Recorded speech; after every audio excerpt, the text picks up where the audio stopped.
কিরে, কেমন আছিস? আরে নেংটি দিদি, কতদিন পর দেখলাম তোমায়। আসো আসো, ভেতরে আসো। তা কেমন আছো বলো? আর আমাদের নতুন গর্তের খোঁজ তুমি পেলে কিভাবে? আরে তোদের পুরনো গর্তের পাড়ার ইঁদুরগুলোর কাছ থেকেই তো খোঁজটা পেলাম। তা কি ব্যাপার বলতো, ওই গর্ত ছেড়ে হঠাৎ এই গর্তে এলি কেন? আর বলো না গো, ওই গর্তে আমাদের ইঁদুরদের জয়েন্ট ফ্যামিলিরা থাকতাম তো, তাই ইঁদুরের সংখ্যাটা অনেক বেড়ে গেছিল। ওইটুকু গর্তে এতগুলো ইঁদুরের সাথে একসাথে থাকা যায় নাকি বলো?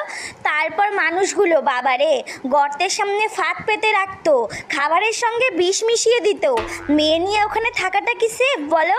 তাই তো মেয়ের বাপটাকে বলে এই গর্তে শিফট হলাম। আর এই বাড়ির গর্তটা কি যে ভালো, তোমাকে কি বলবো।